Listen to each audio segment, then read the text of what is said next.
കേന്ദ്രത്തിന്റെ അവഗണനയ്ക്കെതിരെ കേരളം ഡൽഹിയിൽ സമരം ചെയ്യുന്നതിനെ പ്രതിപക്ഷ നേതാവ് വി.ഡി. സതീശൻ പരിഹസിച്ചത് ഡൽഹിയിൽ നടക്കുന്നത് സമരമല്ല സമ്മേളനമാണ് എന്നാണ്. എന്നാൽ ഇപ്പോൾ അതേ സതീശന്റെ കോൺഗ്രസ് ഭരിക്കുന്ന കർണാടകയിലെ സിദ്ധരാമയ്യരും കൂട്ടരും കേന്ദ്ര അവഗണനയ്ക്കെതിരെ ഡൽഹിയിൽ സമരത്തിന് പോകുന്നത് സതീഷിന്റെയും കൂട്ടരുടെയും കരണത്തേറ്റ അടിയാണ്.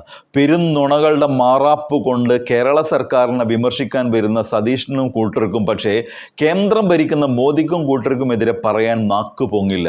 കേരളം ഈ വരുന്ന 8-ാം തീയതി ഡൽഹിയിൽ നടത്തുന്ന സമരത്തിന്റെ പശ്ചാത്തലത്തിൽ നടന്ന ഒരു ചാനൽ ചർച്ചയിൽ അഡ്വക്കേറ്റ് അരുൺ കുമാർ ഫെഡറലിസത്തെ തകർക്കുന്ന BJP സർക്കാരിനെയും ഇടതുവിരുദ്ധത കൊണ്ട് വാളയാർ ചെക്ക് പോസ്റ്റിന് ഇപ്പുറം BJP സർക്കാരിനെ അനുകൂലിക്കുന്ന UDF നിലപാടുകളെയും നിശ്ചിതമായി വിമർശിക്കുന്നുണ്ട്.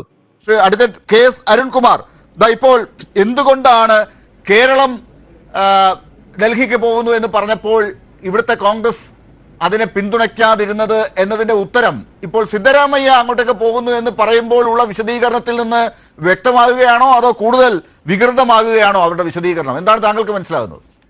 മിസ്റ്റർ ലാൽ, കൂടുതൽ വികൃതമാകുകയാണ് എന്ന് ഏറ്റവും സാധാരണക്കാർക്ക് വരെ, കൊച്ചുകുട്ടികൾക്ക് വരെ മനസ്സിലാവും. നമുക്കറിയാം, ഈ രാജ്യത്തിന്റെ ഫെഡറലിസം തകർക്കാൻ വേണ്ടി കേന്ദ്ര ഗവൺമെന്റ് നടത്തിക്കൊണ്ടിരിക്കുന്ന ശ്രമങ്ങൾ അത് പല രൂപത്തിലാണ്.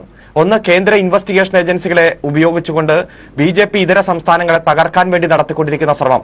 അതിന് ഓരോ ദിവസവും ഉദാഹരണങ്ങളുണ്ട്. ഇപ്പോൾ ഏറ്റവും അവസാനം ജാർഖണ്ഡില് ഡൽഹി മുഖ്യമന്ത്രിക്ക് 5ാമത് സമൻസ് അയച്ചിരിക്കുന്നു. കേരളത്തിൽ ശ്രീ തോമസ് ഐസക്കിന് കിഫ്ബിയുമായി ബന്ധപ്പെട്ടുകൊണ്ടുള്ള നിരവധി സാഹചര്യങ്ങളുണ്ട്. അതേപോലെ തന്നെ ഗവർണർമാരെ ഉപയോഗിച്ചുകൊണ്ട് BJP ഇതര സംസ്ഥാനങ്ങളെ തകർക്കാൻ നടത്തുന്ന ശ്രമത്തിന്റെ ഏറ്റവും അവസാനത്തെ ഉദാഹരണം പഞ്ചാബിലെ ഗവർണർ ഇന്ന് രാജിവെച്ച് പോയത് നമ്മുടെ മുന്നിലുണ്ട്. അതേപോലെ ഫെഡറലിസത്തെ തകർക്കാൻ 3ാമതായി അവർ ശ്രമിച്ചുകൊണ്ടിരിക്കുന്നത് സാമ്പത്തിക ഫെഡറലിസം തകർക്കുക എന്നതാണ്. സംസ്ഥാനങ്ങൾക്ക് നിയമപരമായി കൊടുക്കേണ്ട ആ വിഹിതം കൊടുക്കാതെ പല രൂപത്തിൽ ഉപരോധം നടത്തി ആ സംസ്ഥാനങ്ങളുടെ അധികാരം കവർന്നെടുക്കാൻ വേണ്ടി നടത്തിക്കൊണ്ടിരിക്കുന്ന ശ്രമമാണ്. ഇപ്പോൾ സ്റ്റേറ്റ് ലിസ്റ്റിലുള്ള പല അവകാശങ്ങളും കൺകറന്റ് ലിസ്റ്റിലേക്ക് മാറ്റും, കൺകറന്റ് ലിസ്റ്റിലുള്ളവ യൂണിയൻ ലിസ്റ്റിലേക്ക് മാറ്റും.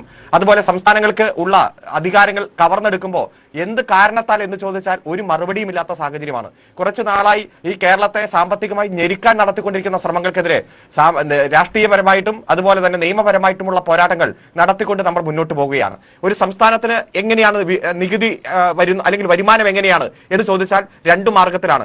ഒന്ന്, സംസ്ഥാനത്തിന്റെ നികുതി പിരിവ്. രണ്ടാമത്, ഫെഡറലിസത്തിന്റെ ഭാഗമായി കേന്ദ്രത്തിൽ നിന്നുള്ള ഗ്രാന്റ്.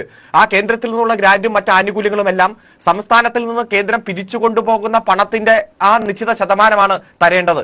എന്നാൽ ധനകാര്യ കമ്മീഷൻ മുന്നോട്ട് വെച്ചതും കാലാകാലമായി കിട്ടിക്കൊണ്ടിരുന്ന വിഹിതം ഒരു കാരണവുമില്ലാതെ വെട്ടിക്കുറച്ച് വരുന്നതാണ് നാം കണ്ടുകൊണ്ടിരിക്കുന്നത്.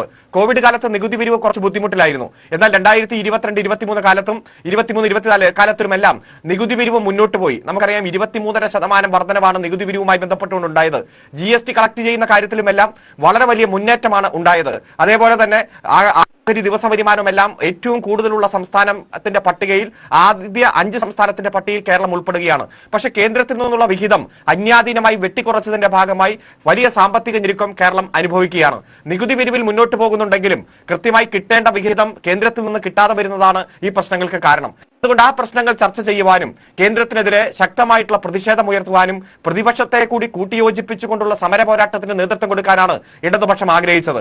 അങ്ങനെയാണ് ബഹുമാനപ്പെട്ട പ്രതിപക്ഷ നേതാവ് വി.ഡി. സതീശനെയും അതുപോലെ പ്രതിപക്ഷ ഉപനേതാവ് ശ്രീ P.K. കുഞ്ഞാലിക്കുട്ടിയെയും എല്ലാം വിളിച്ചൊരു യോഗം ചേരുകയും ഇവിടെ ഈ സാമ്പത്തിക പ്രതിസന്ധിക്ക് പരിഹാരം കാണുവാൻ ഡൽഹിയിൽ പോയി അതിശക്തമായിട്ടുള്ള സമര പോരാട്ടത്തിന് നേതൃത്വം കൊടുക്കണം, അതോടൊപ്പം തന്നെ നിയമപരമായിട്ടുള്ള പോരാട്ടവും നടത്തണം എന്ന ആലോചനാ യോഗം നടത്തിയത്. ആ ആലോചനാ യോഗത്തിൽ പറഞ്ഞത് ഏറ്റവും പറയുന്ന കാര്യങ്ങളെല്ലാം വളരെ ജെനുവിനാണ്, ഞങ്ങൾ കൂടി ആലോചിച്ചിട്ട് മറുപടി പറയാം എന്നതാണ് പ്രതിപക്ഷം മറുപടി പറഞ്ഞത്. എന്നാൽ ആഴ്ചകൾക്ക് ശേഷം CPM-നോട് യോജിച്ചുകൊണ്ട് ഒരു സമരത്തിന് ഞങ്ങൾ തയ്യാറല്ല എന്നതാണ് പറഞ്ഞത്. അന്നും CPM പറഞ്ഞിരുന്നു, ഇത് കേരളത്തെ ബാധിക്കുന്ന പ്രശ്നം മാത്രമല്ല പല സംസ്ഥാനങ്ങളെയും ബാധിക്കുന്ന പ്രശ്നമാണ്. ഇപ്പോ നമുക്കറിയാം, ബംഗാളിൽ തന്നെ മമതാ ബാനർജിയുടെ നേതൃത്വത്തിൽ ഫെബ്രുവരി 1, 2 തീയതികളിൽ വലിയ സമരം അവിടെ നടന്നു. തൊഴിലുറപ്പ് പദ്ധതിയുമായി ബന്ധപ്പെട്ടുകൊണ്ട് ഉള്ള കേന്ദ്രവിഹിതം തരാത്തതിന്റെ ഭാഗമായി അവിടെ 21 ലക്ഷം തൊഴിലാളികളാണ് ബുദ്ധിമുട്ടുകൾ അനുഭവിക്കുന്നത്. അത് നമ്മുടെ ദക്ഷിണേന്ത്യയിലെ എല്ലാ സംസ്ഥാനങ്ങളെയും ഇത് ബാധിക്കുന്നുണ്ട്. അതുകൊണ്ട് കൂട്ടായിട്ടുള്ള സമരം ഉയർത്തിക്കൊണ്ടുവരണം. ഇന്ത്യ മുന്നണിയുടെ ലക്ഷ്യവും പൊതുവായി യോജിക്കാൻ കഴിയുന്ന എല്ലാ പ്രശ്നങ്ങളിലും കൂടി യോജിച്ച് മുന്നോട്ട് പോകണം. അതിശക്തമായിട്ടുള്ള ക്യാമ്പയിനുകൾ ഉയർത്തിക്കൊണ്ടുവരണം. അതിൽ നല്ല കൂട്ടായ്മയോടെ ഈ ഇന്ത്യ മുന്നണിയിലെ കക്ഷികളെല്ലാം ഒറ്റ മനസ്സോടെ ആ ക്യാമ്പയിന്റെ ഭാഗമായി അണിനിരക്കണം എന്ന് തന്നെയാണ് 1ാമത്തെ യോഗം പാട്നയിൽ നടക്കുമ്പോഴും അത് മുംബൈയിൽ നടക്കുമ്പോഴും ബാംഗ്ലൂരിൽ നടക്കുമ്പോഴും എല്ലാം നമ്മൾ തീരുമാനിച്ചത്. എന്നാൽ കേരളത്തിൽ കോൺഗ്രസ് വ്യത്യസ്തമായിട്ടുള്ള നിലപാട് സ്വീകരിച്ചു. നമുക്കറിയാം കേന്ദ്ര ഇൻവെസ്റ്റിഗേഷൻ ഏജൻസികളുമായി ബന്ധപ്പെട്ടുകൊണ്ടുള്ള സമരങ്ങൾ പ്രഖ്യാപിക്കുമ്പോഴും നയം തീരുമാനിക്കുമ്പോഴും വാളയാർ ചെക്ക് പോസ്റ്റിന് അപ്പുറത്തേക്ക് കോൺഗ്രസിന് മറ്റൊരു നയമാണ്. വാളയാർ ചെക്ക് പോസ്റ്റിന് ഇപ്പുറത്തേക്ക് കടക്കുമ്പോൾ കോൺഗ്രസ് വ്യത്യസ്തമായിട്ടുള്ള സങ്കുചിത രാഷ്ട്രീയ നിലപാടിന്റെ ഭാഗമായിട്ടുള്ള നിലപാട് സ്വീകരിക്കുകയാണ്. ആ നിലപാട് തന്നെയാണ് ഗവർണറുടെ കാര്യത്തിലും കേരളത്തിലെ കോൺഗ്രസ് സ്വീകരിച്ചത്. അത് തന്നെയാണ് കേരളത്തിന്റെ എല്ലാ വികസന കാര്യങ്ങളിലും കോൺഗ്രസ് സ്വീകരിച്ചുകൊണ്ടിരിക്കുന്നത്. അങ്ങനെ കൂടിയാലോചിച്ച് ഉജ്ജ്വലമായിട്ടുള്ള ശക്തമായിട്ടുള്ള സമരം എന്ന ആശയം മുന്നോട്ട് വെച്ചപ്പോൾ അത് ഡൽഹിയിൽ പോയിട്ടുള്ള നാടകമാണ്, അതിനോട് യോജിക്കുന്നില്ല എന്ന് പറഞ്ഞ കോൺഗ്രസ് ഇന്ന് ലജ്ജിച്ച് തലതാഴ്ത്തുന്ന കാഴ്ചയാണ് കണ്ടുകൊണ്ടിരിക്കുന്നത്. നമ്മുടെ ബഹുമാനപ്പെട്ട മിനിസ്റ്റർ എം പി രാജേഷ് സൂചിപ്പിച്ചതുപോലെ കൊടുത്താൽ കർണാടകത്തിലും കിട്ടുമെന്ന് അദ്ദേഹം എഴുതിയതുപോലെ കർണാടകത്തിലെ കോൺഗ്രസ് കേരളത്തിലെ ഇടതുപക്ഷം മുന്നോട്ട് വെച്ച അതേ മുദ്രാവാക്യങ്ങൾ ഉന്നയിച്ചുകൊണ്ട് ഡൽഹിയിൽ പോയി ഫെബ്രുവരി മാസം 7-ാം തീയതി സമരം നടത്താൻ തീരുമാനിച്ചിരിക്കുകയാണ്. അതിൽ കർണാടകത്തിന്റെ മുഖ്യമന്ത്രിയുണ്ട്, ഉപമുഖ്യമന്ത്രിയുണ്ട്, MLA-മാരുണ്ട്, MLC-മാരുണ്ട്, മറ്റെല്ലാ മന്ത്രിമാരുമുണ്ട്. അവർ ഉന്നയിച്ചിരിക്കുന്ന മുദ്രാവാക്യം കഴിഞ്ഞ വർഷം കർണാടകത്തിന്റെ ഗവൺമെന്റിന് കിട്ടിയതിനേക്കാൾ ഈ വർഷമായപ്പോഴേക്കും 64,000 കോടി രൂപയുടെ കുറവ് വന്നിരിക്കുന്നു എന്നതാണ്. കേരളം മുന്നോട്ട് വെച്ചത് നമുക്ക് കഴിഞ്ഞ വർഷം കിട്ടിയതിൽ നിന്നും ഈ വർഷം എത്തിയപ്പോഴേക്കും 57,400 കോടി രൂപയുടെ കുറവ് വന്നിരിക്കുന്നു എന്നതാണ്. അപ്പോൾ രണ്ട് സംസ്ഥാനങ്ങൾ തമ്മിൽ കേന്ദ്രത്തിൽ നിന്നും കിട്ടുന്ന വിഹിതത്തിൽ ഉള്ള കുറവ് അത് 66,000 കോടി, കേരളത്തിന്റെ 57,400 കോടി. അത് വിവിധ ഹെഡുകളിൽ തന്നെയാണ്. ഈ മുദ്രാവാക്യം വെച്ചുകൊണ്ട് തന്നെയാണ് രണ്ട് സംസ്ഥാനത്തെ ഗവൺമെന്റിന്റെ നേതൃത്വത്തിൽ സമരം നടക്കുന്നത്. അപ്പൊ അവിടെ കോൺഗ്രസിന്റെ നേതൃത്വത്തിൽ സമരം, ഇവിടെ കോൺഗ്രസ് സഹകരിക്കാതെ മാറി നിൽക്കുകയാണ്. അതുകൊണ്ട് ഈ കേരളത്തിലെ ജനങ്ങൾ കോൺഗ്രസിനെ ഓർത്ത് ലജ്ജിക്കുന്ന കാലഘട്ടം എത്തിച്ചേർന്നിരിക്കുകയാണ്. അടുത്ത ദിവസങ്ങളിൽ പുറത്തു വന്നല്ലോ കേരളയിൽ അടക്കമുള്ള 13 സംസ്ഥാനങ്ങളെ കൂട്ടിയോജിപ്പിക്കുന്ന കർണാടകത്തിലെ മുഖ്യമന്ത്രി ഡൽഹിയിൽ സമരം ഇരിക്കുമ്പോൾ അവിടെ പ്രതിപക്ഷത്ത് തന്നെയാണല്ലോ. CPM അവിടെ വളരെ കുറച്ചാണെങ്കിലും അവിടെ കർണാടകത്തിൽ ചില ഭാഗത്ത് ഉണ്ട് താനും. അപ്പോൾ ആ നിലയ്ക്ക് ഒരു പാർട്ടി എന്നുള്ള നിലയ്ക്കുള്ള കർണാടക കോൺഗ്രസിനോടുള്ള നിലപാട് എന്തായിരിക്കും? ഈ സമരം ഏകപക്ഷീയമായി ഏതെങ്കിലും ഒരു ഗവൺമെന്റോ ഏതെങ്കിലും ഒരു പാർട്ടിയോ മാത്രം നടത്തേണ്ട സമരമല്ല.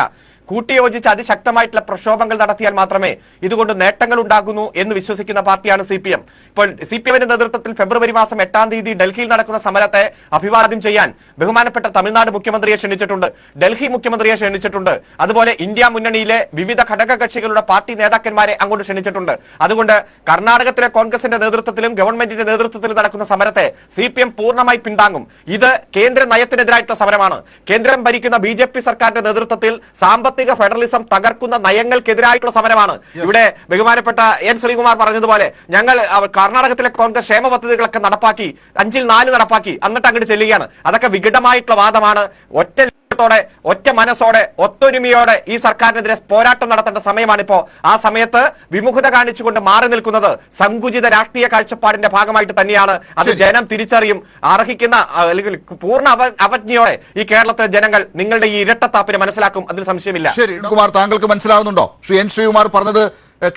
കർണാടകത്തിലെ കോൺഗ്രസും അവിടുത്തെ സർക്കാരും അനുഭവിക്കുന്ന വല്ലാത്ത ബുദ്ധിമുട്ട് കേന്ദ്ര സർക്കാരിനെതിരെ അത് മനസ്സിലാകുന്നുണ്ടല്ലോ.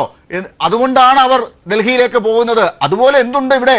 ശ്രീ പിണറായി വിജയൻ അല്ലെങ്കിൽ LDF സർക്കാർ അങ്ങനെ എന്ത് ദുരിതം ഇവിടെ അനുഭവിക്കുന്നുണ്ട്? അത് മനസ്സിലാക്കാൻ ഇവർക്കാർക്കും സാധിക്കുന്നില്ല എന്നാണ്. മിസ്റ്റർ ലാല്, ഇന്ന് UDF-ന്റെ നേതാക്കന്മാർ, പ്രത്യേകിച്ച് കോൺഗ്രസിന്റെ നേതാക്കന്മാർ ആരും ഒരക്ഷരം പോലും ഉരിയാടിയിട്ടില്ല. ഇന്ന് പത്രമാധ്യമങ്ങൾ ഇവരെ തെരഞ്ഞു പിടിച്ച് ചെന്നു. ഇവരെല്ലാം ഒളിവിലാണ്. കാരണം കർണാടകത്തിൽ നിന്ന് സമരത്തിന് പോകുന്ന വാർത്ത, അതും പ്രത്യേകിച്ച് 7-ാം തീയതി തന്നെ കേരളം പ്രഖ്യാപിച്ച സമരത്തിന് ഒരു ദിവസം മുമ്പ് തന്നെ സമരത്തിന് പോകുന്ന വാർത്ത വന്നപ്പോൾ ഒരാൾ പോലും പ്രതികരിച്ചിട്ടില്ല. ഏതായാലും ശ്രീ N. ശ്രീകുമാർ ചാനലിൽ വന്ന് ന്യായീകരിക്കാൻ ഒരു ശ്രമമെങ്കിലും നടത്തുന്നു എന്നതുകൊണ്ട് ഞാൻ അദ്ദേഹത്തെ അഭിനന്ദിക്കുകയാണ്. കാരണം അദ്ദേഹം പറയുന്ന കാര്യങ്ങളോട് പൂർണ്ണമായിട്ട് വിയോജിപ്പുണ്ടെങ്കിൽ പോലും. ഇപ്പൊ നമുക്കിവിടെ അറിയാം, ഇപ്പോ ഇവിടെ ശ്രീ പ്രേംകുമാർ സൂചിപ്പിച്ചു കേരളം ഇന്ത്യ ചിന്തിക്കുന്നത് നാളെ ഇന്ത്യ ചിന്തിക്കും എന്ന് പറഞ്ഞത്. അതേപോലെ തന്നെയാണ് ഇപ്പൊ അയോധ്യ വിഷയം വന്നു. അവിടെ പ്രാണപ്രതിഷ്ഠയുമായി ബന്ധപ്പെട്ടുകൊണ്ട് പങ്കെടുക്കുന്ന വിഷയം വന്നപ്പോൾ ഏറ്റവും ആദ്യം തന്നെ CPM നിലപാട് പറഞ്ഞു, ഞങ്ങൾ പങ്കെടുക്കുന്നില്ല. ശരിക്കും ഇതിനെ രാഷ്ട്രീയവൽക്കരിക്കുന്ന സാഹചര്യത്തോട് യോജിപ്പില്ല. 10 ദിവസം കഴിഞ്ഞിട്ടാണ് കോൺഗ്രസ് നിലപാട് സ്വീകരിച്ചത്.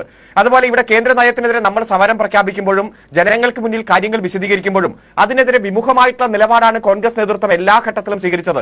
ഏതായാലും കർണാടകത്തിലെ കോൺഗ്രസ് അത് തിരിച്ചറിഞ്ഞ് സമര പോരാട്ടത്തിലേക്ക് ഇറങ്ങിയത് സ്വാഗതാർഹം തന്നെയാണ്. ഇപ്പൊ ഗവർണർമാരെ ഉപയോഗിച്ചുകൊണ്ട് രാഷ്ട്രീയം കളിക്കുന്ന സാഹചര്യം 2 വർഷത്തിലധികമാണ് നമ്മൾ കാത്തിരുന്നത് ബില്ലുകൾ നിയമമാക്കാൻ. ജനങ്ങളുടെ ജീവൻ പ്രശ്നങ്ങളിലുള്ള നിയമസഭ പാസാക്കിയ ബില്ലുകൾക്ക് മേൽ 2 വർഷത്തിലധികം ഗവർണർ അടയിരുന്നപ്പോ നമ്മൾ സുപ്രീം കോടതി പോയി. സുപ്രീം കോടതി എന്താ പറഞ്ഞേ? തീ കൊണ്ട് തലചൊറിയരുത്, ജനങ്ങൾ തെരഞ്ഞെടുത്ത ജനപ്രതിനിധികൾക്കാൾ മുകളിലല്ല ഗവർണർമാർ എന്ന് ഓർമ്മിപ്പിക്കുന്ന സാഹചര്യമുണ്ടായി. ബില്ലുകൾക്ക് മേൽ അടയിരിക്കരുതെന്ന് പറഞ്ഞ് തീ കൊണ്ട് തലചൊറിയരുതെന്ന് പറഞ്ഞ് ഗവർണറെ കൃത്യമായി കൈകാര്യം ചെയ്തപ്പോൾ ആ ഒപ്പിടാനും രാഷ്ട്രപതിക്ക് അയക്കാനും എല്ലാം ഗവർണർ തീരുമാനമെടുക്കുന്ന സാഹചര്യമുണ്ടായി. അപ്പോൾ 2 വർഷമാണ് നമ്മൾ കാത്തിരുന്നത് പരമാവധി ക്ഷമയോടെ. അതിനുശേഷം സാമ്പത്തികമായിട്ടുള്ള ഈ ഇടപെടലിന്റെ ഭാഗമാണ് തകർക്കുന്ന നയം നടപ്പാക്കിയപ്പോഴോ പരമാവധി ശ്രമിച്ചു, പരമാവധി കേന്ദ്രത്തോട് ആവശ്യപ്പെട്ടു. ഇവിടെ പറഞ്ഞു നിവേദനം കൊടുത്തില്ല, ആവശ്യപ്പെട്ടിട്ടില്ല. എത്ര നിവേദനം കൊടുത്തു? നിങ്ങൾ കോൺഗ്രസിന്റെ എംപിമാർ ഒന്നും ചെയ്തില്ല. എംപിമാരുടെ യോഗം വിളിച്ച് ഈ കാര്യങ്ങളെല്ലാം ആവശ്യപ്പെട്ടപ്പോ അങ്ങ് ഡൽഹിയിൽ ചെന്ന് അങ്ങ് മലമറച്ചേക്കാമെന്ന് പറഞ്ഞു. അവിടെ ഇളമരം കരീം അടക്കമുള്ള എംപിമാർ നിവേദനം കൊടുക്കാൻ വേണ്ടി കോൺഗ്രസിന്റെ എംപിമാരെ വിളിച്ചപ്പോ ഒരാൾ പോലും പ്രതികരിച്ചില്ല. 4.25 വർഷമായി ഇന്ത്യയുടെ പാർലമെന്റിൽ ആകെ ശബ്ദമുയർത്തിയത് സിൽവർ ലൈൻ വേണ്ട എന്ന് പറഞ്ഞു മാത്രമാണ് എന്ന് നമുക്ക് കാണാൻ കഴിയും. ഇത് തന്നെയാണ് കർണാടകത്തിലെ കോൺഗ്രസ് പറയുന്നത്. 28-ൽ 27 എംപിമാരും BJP-ക്കാരാണ്. അവർ കർണാടകത്തിന്റെ സാമ്പത്തിക ഉപരോധത്തെക്കുറിച്ച് അല്ലെങ്കിൽ കേന്ദ്രം സൃഷ്ടിക്കുന്ന പ്രശ്നങ്ങളെക്കുറിച്ച് ഇന്ത്യയുടെ പാർലമെന്റിൽ ഒരക്ഷരം മിണ്ടുന്നില്ല എന്ന് കോൺഗ്രസ് പറയുന്നു. അതേ സാഹചര്യം തന്നെയാണ് ഇവിടെ ഉള്ളത് എന്ന് നമുക്കറിയാം. അതുകൊണ്ട് ജനങ്ങൾക്ക് മനസ്സിലാവും കൃത്യമായി ഏതൊക്കെ ഹെഡിലാണ് കേന്ദ്രം സാമ്പത്തിക ഉപരോധം ഏർപ്പെടുത്തിയത്, എന്തൊക്കെയാണ് കേന്ദ്രത്തിന്റെ ഭാഗമായി, കേന്ദ്രത്തിന്റെ നയത്തിന്റെ ഭാഗമായി കേരളം ബുദ്ധിമുട്ട് അനുഭവിക്കുന്നത്. ഒറ്റ കാര്യം ഞാൻ സൂചിപ്പിക്കാം. കേന്ദ്ര ഗവൺമെന്റിനും സംസ്ഥാന ഗവൺമെന്റിനും കടമെടുക്കാം. കടമെടുക്കാനുള്ള തോത് ഇവിടെ GDP-യുടെ 3%. കേന്ദ്രം ഇപ്പോൾ കടമെടുത്തുകൊണ്ടിരിക്കുന്നത് GDP-യുടെ 6.8%. ഈ കേന്ദ്രം അധികാരത്തിൽ വരുമ്പോൾ, BJP ഗവൺമെന്റ് അധികാരത്തിൽ വരുമ്പോൾ 51 ലക്ഷം കോടിയായിരുന്നു കടം. എന്നാൽ ഇന്ന് അത് 205 ലക്ഷം കോടിയിലധികമായി. രാജ്യത്തിന്റെ കടം 4 ഇരട്ടിയായി വർദ്ധിച്ചു എന്ന് നമുക്ക് കാണാൻ കഴിയും. മറ്റ് സംസ്ഥാനങ്ങൾക്കെല്ലാം 3% കടം എന്നുള്ളത് 4.5% ഉയർത്തിക്കൊടുക്കുമ്പോൾ കേരളത്തിന്റെ കടമെടുക്കാനുള്ള തോത് അത് 2.5% വെട്ടിക്കുറച്ചു. അതിനൊരു ന്യായീകരണം പറഞ്ഞു. കിഫ്ബി എടുക്കുന്ന ലോണും പെൻഷൻ ഫണ്ട് ബോർഡും എടുക്കുന്ന കടം നിങ്ങളുടെ അക്കൗണ്ടിൽ കൂട്ടുമെന്ന് പറഞ്ഞു. എന്നാൽ ഞാനൊന്ന് ചോദിച്ചോട്ടെ, കിഫ്ബിയുടെ മോഡലിൽ 19 സംസ്ഥാനങ്ങളിൽ ഇതേ ഏജൻസികൾ പ്രവർത്തിക്കുന്നുണ്ട്. ബഡ്ജറ്റിന് പുറത്ത് സാമ്പത്തികമായി പണം കണ്ടെത്തുന്ന ഏജൻസികൾ. അവിടെയൊന്നും ഈ നിബന്ധനയില്ല. ദേശീയപാത അതോറിറ്റി, അവിടെ 12 ലക്ഷം കോടി രൂപയാണ് അവരുടെ കടം. ആ ദേശീയപാത അതോറിറ്റിയുടെ കടത്തെ കേന്ദ്രത്തിന്റെ കടത്തിൽ ഉൾപ്പെടുത്തിയിട്ടില്ല. ഇത് കേരളത്തിന് മാത്രമാണ് ഈ ഉപരോധം ഏർപ്പെടുത്തിയത്. ഇതിനെന്താണ് കാരണമെന്ന് ചോദിച്ച് നമ്മൾ സമരം ചെയ്യാൻ തയ്യാറെടുത്തപ്പോ റിട്രോസ്പെക്റ്റീവ് എഫക്റ്റിൽ, അതായത് മുൻകാലങ്ങളിൽ കിഫ്ബി എടുത്ത, പെൻഷൻ ഫണ്ട് ബോർഡ് എടുത്ത കടം വരെ ഈ കേരളത്തിന്റെ കടത്തിന്റെ തോതിൽ ഉൾപ്പെടുത്തി കടം എടുക്കാൻ പറ്റാത്ത അവസ്ഥയിലേക്ക് ഉൾപ്പെടുത്തിയിരിക്കുക. നമ്മൾ എന്താ പറയുന്നത്? റിസർവ് ബാങ്ക് ഗ്യാരണ്ടി നിന്നാൽ മതി, കേന്ദ്ര ഗവൺമെന്റിന്റെ അംഗീകാരം മതി. ഈ കടമെല്ലാം തിരിച്ചടയ്ക്കാനുള്ള ശേഷി ഈ കേരളത്തിനുണ്ട്. കടത്തിന്റെ കാര്യത്തിൽ കേരളം ഈ രാജ്യത്ത് 9ാം സ്ഥാനത്താണ്. കേരളത്തെക്കാൾ കൂടുതൽ കടമുള്ള 8 സംസ്ഥാനങ്ങളുണ്ട്. ഇതെല്ലാം യാഥാർത്ഥ്യമല്ലേ? ഈ യാഥാർത്ഥ്യങ്ങളെല്ലാം തിരിച്ചറിഞ്ഞ് ജനങ്ങളെല്ലാം സമരസജ്ജരായി രംഗത്തിറങ്ങുമ്പോൾ ഇവിടെ കോൺഗ്രസ് മാത്രം വിമുഖത കാണിക്കുക. ഇപ്പൊ ജലമെട്രോ ഉദ്ഘാടനം ചെയ്തപ്പോൾ ഇവർ സഹകരിച്ചില്ല. ഇന്ത്യയിൽ ആകെ ജലമെട്രോ ഉള്ളത് ഈ കേരളത്തിൽ മാത്രമാണ്. AI ക്യാമറ ഇന്ത്യയിൽ ആദ്യമായി കേരളത്തിലാണ്. മറ്റ് സംസ്ഥാനങ്ങൾ ഒപ്പിയെടുത്ത് കൊണ്ടുപോവുകയാണ്. ഇപ്പോ അവിടെ കോൺഗ്രസ് സഹകരിച്ചില്ല. അതായത് കേരളത്തിലെ വികസന പ്രവർത്തനങ്ങളോട് ഒന്നും ഇവർ സഹകരിക്കുന്നില്ല. ഇവർ വിമുഖത കാണിക്കുകയാണ്. കാരണം ഇപ്പോഴും ഭരണ തുടർച്ചയെ അംഗീകരിക്കാൻ ഇവർ തയ്യാറായിട്ടില്ല. അധികാരമില്ലാത്ത ഖദർ എന്ന് പറഞ്ഞാൽ പഴയ ചാക്കിന് തുല്യമാണ് എന്ന ബോധ്യം അവർക്കുണ്ട്. അതുകൊണ്ട് എല്ലാ വികസന പ്രവർത്തനങ്ങളെയും ഇല്ലായ്മ ചെയ്യുക, കേരളത്തെ അങ്ങ് തകർക്കുക. ആ പ്രളയത്തിന്റെ ദുരന്ത സമയത്ത് സർക്കാർ ജീവനക്കാരോട് 4 ദിവസത്തെ ശമ്പളം കടമായി തരണമെന്ന് പറഞ്ഞപ്പോ അതിനെതിരെ ഉത്തരവ് കത്തിച്ചു കൊണ്ടുപോയ കോൺഗ്രസ് സംഘടനാ നേതാക്കന്മാരെ നമുക്ക് ഓർമ്മ. ഒരു കാര്യം കൂടി ഞാൻ സൂചിപ്പിക്കട്ടെ. ശ്രീ N ശ്രീകുമാർ പറഞ്ഞല്ലോ 18 മാസം പെൻഷൻ കുടിശ്ശിക കോൺഗ്രസിന് വന്നു എന്ന് പറഞ്ഞത് തെറ്റാണെന്ന് ബോധ്യപ്പെട്ടുവെന്ന്. ആർക്കാണ് ബോധ്യപ്പെട്ടത്? ഞാൻ അങ്ങയുടെ വാട്സപ്പിലേക്ക് അയച്ചിട്ടുണ്ട്. മിസ്റ്റർ ലാലിന്റെ വാട്സപ്പിലേക്ക് ഞാൻ അയച്ചിട്ടുണ്ട്. എന്താണ് ആ 18 മാസത്തെ കുടിശ്ശികയും? LDF സർക്കാർ 2016 മെയ് മാസം അധികാരത്തിൽ വന്നിട്ട് ആദ്യം 4 മാസം 1000 രൂപ വീതം കൊടുത്ത തുകയും 2016 സെപ്റ്റംബറിലേക്ക് ഓണക്കാലത്ത് അഡ്വാൻസ് ആയി കൊടുത്ത തുകയടക്കം 15,000 രൂപ ഈ കേരളത്തിലെ സാധാരണക്കാർ കൈപ്പറ്റിയ തുകയുടെ റെസിപ്റ്റ് ഞാൻ ശ്രീ N ശ്രീകുമാറിന് വായിച്ചിട്ടുണ്ട്, ലാലിന് വായിച്ചിട്ടുണ്ട്. നിങ്ങളൊന്ന് നോക്കണം. കുടിശ്ശികയില്ലെങ്കിൽ പിന്നെ 15,000 രൂപ ഗവൺമെന്റ് വിതരണം ചെയ്യുമോ? അത് കൈപ്പറ്റിയ പാവപ്പെട്ട അമ്മമാരുടെ ആ റിസിപ്റ്റാണ് ഞാൻ അയച്ചിരിക്കുന്നത്. ഇപ്പോഴും നുണപ്രചരണവുമായി കോൺഗ്രസ് ഇറങ്ങി തിരിച്ചിരിക്കുകയാണ്. നിങ്ങൾക്ക് എങ്ങനെയെങ്കിലും കേരളത്തിലെ ജനങ്ങളെ തെറ്റിദ്ധരിപ്പിക്കണം. ആ തെറ്റിദ്ധരിപ്പിച്ച് ഈ ലോക്സഭാ തെരഞ്ഞെടുപ്പിലൊക്കെ നേട്ടം ഉണ്ടാക്കണം എന്ന ലക്ഷ്യമാണ്. എന്നാൽ സാമ്പത്തിക പ്രതിസന്ധികൾക്കിടയിലും ജനങ്ങൾക്ക് കൊടുത്ത വാക്ക് പാലിച്ച് ഞങ്ങൾ മുന്നോട്ട് പോവുകയാണ്. N ശ്രീകുമാർ പറഞ്ഞല്ലോ കർണാടകത്തിൽ 4 കാര്യങ്ങൾ ചെയ്തു, 5-ൽ 4. എന്നാൽ കേരളത്തിലെ ഇടതുപക്ഷ സർക്കാർ 600 കാര്യങ്ങൾ പ്രകടന പത്രികയിൽ പറഞ്ഞു. 600 കാര്യങ്ങളും പൂർത്തീകരിച്ച് അത് പ്രോഗ്രസ് റിപ്പോർട്ടിലൂടെ ജനങ്ങളെ ബോധ്യപ്പെടുത്തി. 2ാം പിണറായി സർക്കാർ 900 കാര്യങ്ങൾ പ്രകടന പത്രികയിൽ ഉൾപ്പെടുത്തി. അതിൽ 729 കാര്യങ്ങൾ പൂർത്തീകരിച്ച് മുന്നേറുകയാണെന്ന് ഈ കഴിഞ്ഞ ജൂലൈ മാസം 2-ാം തീയതി ഇറക്കിയ 2ാം പിണറായി സർക്കാരിന്റെ 2ാം പ്രോഗ്രസ് റിപ്പോർട്ടിൽ കൃത്യമായി ജനങ്ങളെ അറിയിച്ചിട്ടുണ്ട്. അതുകൊണ്ട് ഞങ്ങൾക്ക് കമ്മിറ്റ്മെന്റ് ജനങ്ങളോടാണ്. എല്ലാ സാമ്പത്തിക പ്രതിസന്ധികളെയും നിയമപരമായ പോരാട്ടം. സുപ്രീം കോടതിയിൽ 13ാം തീയതി കേസെടുക്കുകയാണ്. ഈ ഭരണഘടനയെ ഫെഡറലിസത്തെ തകർക്കുന്ന നയം സുപ്രീം കോടതിയിൽ ഞങ്ങൾക്ക് നല്ല പ്രതീക്ഷയുണ്ട്. നീതിന്യായ വ്യവസ്ഥയിൽ ഞങ്ങൾക്ക് പ്രതീക്ഷയുണ്ട്. അതോടൊപ്പം തന്നെ സംഘടനാപരമായി ഏറ്റവും ശക്ത രാഷ്ട്രീയപരമായിട്ടുള്ള പോരാട്ടം ഡൽഹിയിൽ പോയി നടത്തി മറ്റ് മുഖ്യമന്ത്രിമാരെയും സഹകരിക്കാവുന്ന ഈ ഇന്ത്യ മുന്നണിയിലെ ബാക്കി 28 കക്ഷികളെയും കൂട്ടിയോജിപ്പിച്ച് ഞങ്ങൾ മുന്നോട്ട് പോകും. കോൺഗ്രസിന് ഇനിയും നയം തിരുത്താം, കോൺഗ്രസിന് ഇനിയും സഹകരിക്കാം. കർണാടകത്തിലെ കോൺഗ്രസ് അടക്കം മറ്റ് കോൺഗ്രസ് നേതാക്കന്മാർ സഹകരിച്ചു വന്നാൽ അതുവരെ മുടക്കാൻ ഈ കേരളത്തിലെ കോൺഗ്രസ് നേതാക്കന്മാർ ശ്രമിക്കുമെന്ന് ഞങ്ങൾക്കറിയാം. പക്ഷെ എന്നിരുന്നാലും ഇത് രാഷ്ട്രീയപരമായിട്ടുള്ള പോരാട്ടമാണ്. ഇന്ത്യ എന്ന രാജ്യത്തെ ഒരു ഫെഡറൽ രാജ്യമാക്കി നിലനിർത്താൻ വേണ്ടിയിട്ടുള്ള പോരാട്ടമാണ്. ഇന്ത്യ എന്നാൽ യൂണിയൻ ഓഫ് സ്റ്റേറ്റ്സ് എന്നാണ് ഇന്ത്യ അഥവാ ഭാരത് യൂണിയൻ ഓഫ് സ്റ്റേറ്റ്സ് എന്നാണ് ഭരണഘടനയുടെ ആർട്ടിക്കിൾ 1 നമ്മെ പഠിപ്പിച്ചിരിക്കുന്നത്. അതുകൊണ്ട് ഈ സ്റ്റേറ്റ്സിന്റെ സംസ്ഥാനങ്ങളുടെ അധികാരം കവർന്നെടുക്കാൻ കേന്ദ്ര ഗവൺമെന്റിന് അധികാരമില്ല എന്ന് നിയമപരമായും രാഷ്ട്രീയപരമായിട്ടുള്ള പോരാട്ടത്തിലൂടെ ഞങ്ങൾ സ്ഥാപിക്കും. ശ്രീ അരുൺകുമാർ പറഞ്ഞല്ലോ എളമണം കരിയും നിവേദനത്തിൽ ഒപ്പിട്ടില്ല. ശരിയാണ്. കാരണം അങ്ങനെ ഒപ്പിടാനുള്ള അല്ല 18 എംപിമാരെ കേരളം തെരഞ്ഞെടുത്തത്. മിസ്റ്റർ എൻ ശ്രീകുമാർ, താങ്കൾ ഈ പറഞ്ഞ ആരോപണങ്ങളെല്ലാം ജനങ്ങളുടെ മുന്നിൽ കൃത്യമായിട്ടുണ്ട്. ഈ രാജ്യം രാജ്യമായി നിലനിൽക്കണമല്ലോ. ഈ രാജ്യത്തിന്റെ ഭരണഘടന ഇന്ത്യയുടെ ഭരണഘടനയായിട്ട് നിലനിൽക്കണമല്ലോ. ഡോക്ടർ അംബേദ്കർ പറഞ്ഞില്ലേ, എത്ര മികച്ച ഭരണഘടന ഉണ്ടായിട്ടും അത് നടപ്പാക്കാൻ വരുന്നവർ മോശമാണെങ്കിൽ പിന്നെ അതുകൊണ്ട് പറഞ്ഞിട്ട് പ്രയോജനമില്ല എന്ന് പറഞ്ഞല്ലോ. അപ്പൊ അതുകൊണ്ട് നമ്മുടെ രാജ്യത്തിന്റെ മതനിരപേക്ഷതയും ഫെഡറലിസവും സംരക്ഷിക്കണം. ഇപ്പൊ ഈ ലോക്സഭാ തെരഞ്ഞെടുപ്പ് പ്രഖ്യാപിക്കാൻ മാസങ്ങളേ ഉള്ളൂ. പക്ഷേ ഏകീകൃത സിവിൽ കോഡും അതുപോലെ പൗരത്വ ഭേദഗതി നിയമവും ഈ രാജ്യത്തിന്റെ ഭരണഘടനയിൽ നിന്ന് ഇന്ത്യ എന്ന പേര് എടുത്തു കളയാനുള്ള BJP പ്രഖ്യാപിച്ച എല്ലാ നയങ്ങളും അവർ പ്രഖ്യാപിക്കാൻ ഈ വരും ദിവസങ്ങളിൽ പ്രഖ്യാപിച്ചുകൊണ്ട് ഈ എല്ലാ ജനാധിപത്യ പോരാട്ടങ്ങളെയും ഈ രാജ്യത്ത് ഇനി അനുവദിക്കില്ല എന്ന രൂപത്തിലേക്ക് മാറിക്കൊണ്ടിരിക്കുകയാണ്.